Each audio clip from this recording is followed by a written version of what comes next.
J-E-T-S! Let's go! Quick pass to Garrett Wilson. Touchdown! What a throw! Aaron Rodgers to Garrett Wilson. J-E-T-S! Let's get it!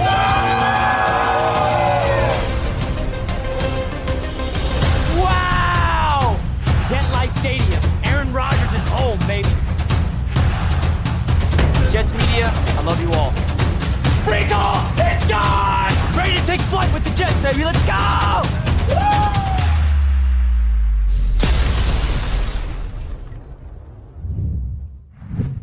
What is going on, Jets Nation? All right, what is going on? We are live here on a Friday. This show is powered and being brought to you by BetUS Sportsbook. And we heard from Joe Douglas yesterday, and I wanted to give my thoughts of what he had to say because I think it's something interesting to note of what he had to say about the Haason Reddick situation. And I just wanted to come on live real quick to share my thoughts of this. And I am in the process of moving into my new apartment, my new studio. This is the beginning stages of it, but it's not even close to the final product. So stay with me, folks. Some personal news. Yes, I moved out of my old home. I moved into a brand new apartment, and this is the new studio. It's a work in progress, so bear with me on the backdrop for now, please. So the biggest thing I want to talk about with this situation and why I think he is handling this perfectly, because what Joe Douglas said yesterday was the ball is in their court with Haason Reddick, right? And the biggest thing that I took of note is he mentioned something along the lines of he's prioritizing the locker room. He's prioritizing the locker room. And what I mean by that is, I think the question they asked Joe Douglas was, would you tweak his contract before he shows up in order for him to show up in the building? And Joe Douglas said, all due respect to Haason Reddick and his agent, but we're not negotiating. We're not talking about a contract until you show up.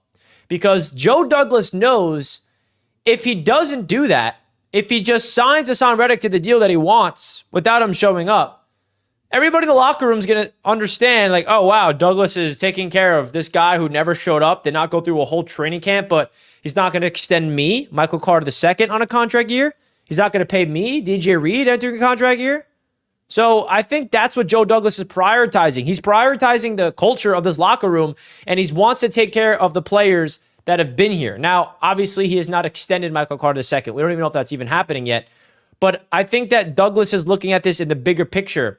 And I thought that was very eye-opening. I really, really thought it was eye-opening.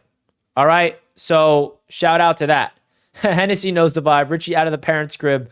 My boy all grown up. We're leveling up in the world, Henny. We're doing it, baby. We're in an apartment. Let's go. Appreciate it, man. Appreciate it. So I think the new angle in the new office. Yeah, listen, this is the office is a work in progress. This is not even close to what it's going to look like. Trust me, the backdrop's going to be crazy. We're going to have a lot of fun things back there. So stay tuned with me on that. But I really feel like what Joe Douglas said yesterday was very eye-opening. Very eye-opening. Thank you, Hennessy. I appreciate that. I really do appreciate it. It's a big deal for me. Mike, thank you, man. Thank you. We had the huddle in just a few moments, by the way, but I wanted to go live before the huddle because I think that the ball being in Haason Reddick's court and the Jets showing that they don't really are showing a rush. They're not showing a sense of urgency of oh, we got to sign Haason Reddick. Oh, we're desperate. The Jets know that they just got Takk McKinley in the building, who looks very good, a rejuvenated first-round pick from the 2017 draft. We have 3 undrafted free agents on this defensive line. We have Jermaine Johnson about to take a huge leap into stardom. We have Will McDonald, who's about to take a leap in year number 2. We have the best interior defensive lineman in the league in Quinnen Williams, at least one of them. As much as we want Haason Reddick, the Jets know that maybe this isn't a big deal, that we need to just bow down to what Haason Reddick wants and cause a ripple in the locker room. That is my biggest point here, why I think Joe Douglas is handling the Haason Reddick situation perfectly. Okay? That's why I think he is handling this perfectly, because he's looking at the big picture. Joe Douglas is not just going to be all right, Haason Reddick, what do you want? You want this? All right, we'll give it to you. He knows if he gives Reddick the contract he wants before him even showing up to the building, the players in the locker room are going to see that, obviously, and they're going to talk about it and kind of like make them feel a little iffy. Like, can you imagine what the Jets players would feel like if the Jets did that and be like, yo, I just went through a whole OTAs, whole training camp, and the Jets just paid a guy that didn't even do anything this entire offseason? And I love that Joe Douglas is taking this approach. And it's showing me that the Jets have a real man in charge. Usually we have a front office that's desperate. We're going to overpay this guy. We're going to pay this guy. So that's definitely something that I really, really took note of. Yes, Jason Brownlee got cut. Now, first time live talking about this news. You guys know I'm a big Jason Brownlee guy. Did not like to see that news. We needed to fit in our new tight end. But hey, Jason Brownlee, maybe he can make the practice squad. He cleared waivers, so the Jets can sign him to the practice squad. Unfortunately, the Jets had to crank the numbers, and Jason Brownlee got cut. Not the greatest thing. Anna says, I agree that Douglas is handling it right. The rest of the team is watching. Haasan needs to give a little or at least show face in order to get the bag benefits. Absolutely, bro. Absolutely, and I agree. Richie is a smart dude. He always goes live before he goes on to his other channel to bring viewers over there with him. Hey, Mike, I'm trying to get Jets fans representing on that show, Mike. You know the vibe. They should have just paid Huff. They let a young guy with 10 sacks walk. You're being way too kind. Joe, you got to also look at it from this perspective. Bryce Huff wanted to go somewhere where they're going to utilize him as an every down defensive end.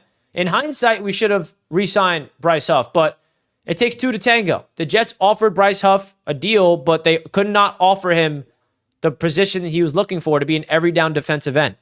That's why he wanted to go to Philadelphia. In hindsight, Joe, I agree.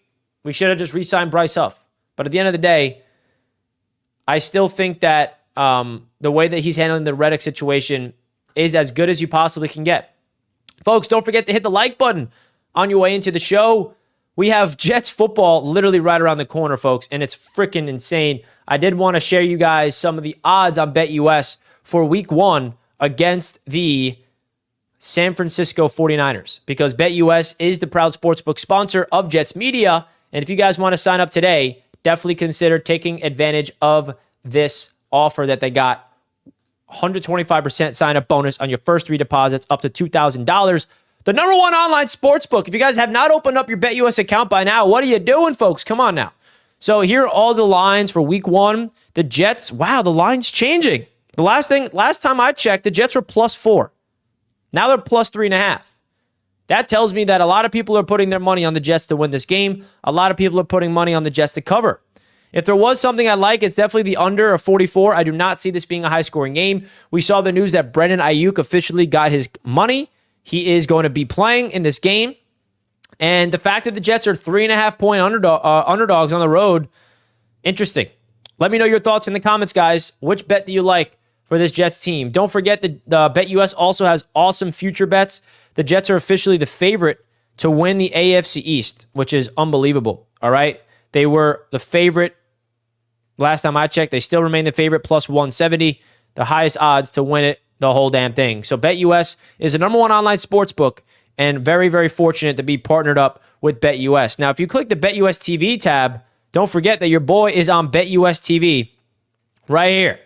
We're about to be live on BetUS TV right now at 3 p.m. Richie Ballora, Tony Dow, and Dan Mitchell. So if you guys want to come through, we're going to be on this show right here in 5 minutes. All right. Now, it's cool that we're featured on the BetUS official website. So shout out to BetUS for powering today's show. And I'll be over there on BetUS TV in just a few moments. Jets money line, says Christian. All right. Is there going to be a TV in the office? Yes. Yes, Zachary. Yes. We got a super chat from Mike saying, bring the rain to TD. You know I always bring the rain, bro. When don't I do that, Mike? When don't I? Appreciate the $2 super chat, Mike. Really do appreciate you, brother. Appreciate all you guys. I appreciate you all. J-Dog says, Richie, just know I'm an Eagles fan and Bryce Huff hasn't shown really anything in practice. Interesting, coming from an Eagles fan, folks. J-Dog saying that Bryce Huff hasn't really done anything. I mean, it's just practice, so we'll see. But maybe Bryce Huff already peaked. And maybe the Jets were smart to move on from him. I don't know. The Jets have nobody on defense that's close to Reddick. Let's be real. They do have players in the defense close to Reddick, just maybe not at that position. I'd argue that Jermaine Johnson is going to prove to be at that level this year. But to be honest. Now, I really do believe that, by the way. Jermaine Johnson was a first-round pick. He broke out in year 2, Pro Bowler. So I think he could break out. And I know Sauce is not in the same position. Sauce is on that level. Quinnen Williams is on that level. CJ Mosley's on that level. Do we need Haason Reddick to take a leap? Yes, I'm not saying we are a better team without him. 100% get that. But the Jets have the leverage here. And I'd rather Joe Douglas prioritize the vibe in the locker room over just surrendering to this guy, Reddick. That's how I look at it. That's why I think Joe Douglas is handling this situation as best as he could. He took a risk. He traded for a guy for a 1-year rental, knowing that there may be some contract issues. And now we're in the contract issues. We're just over a week away from week 1. He's not in the building. And the last thing we need is Joe Douglas to bow down to Reddick's agent, give him his money, and then everybody in the locker room and the Jets team before the season starts like, really, Joe Douglas? That's how you do this? I prioritize vibes. I prioritize culture. And Joe Douglas is prioritizing the players in the locker room over Haason Reddick. That's why I think he's handling the situation perfectly. So we're about to go over to the huddle, folks, on BetUS TV. Me, TD Finstock, and Dan Mitchell talking about the Brandon Ayuk situation, all things NFL. I will see you guys over there. Definitely come check out BetUS TV's The Huddle, talking all things NFL. See you guys over there in just a second. Love you guys so much. Let's go, Jets. The season is almost here, folks. Let's go! Oh, it gets me so freaking pumped up that the season's almost here. Finally! This is such a long offseason. Shout out to BetUS for powering today's show. And I'll see you guys on BetUS TV's The Huddle. Peace out, folks.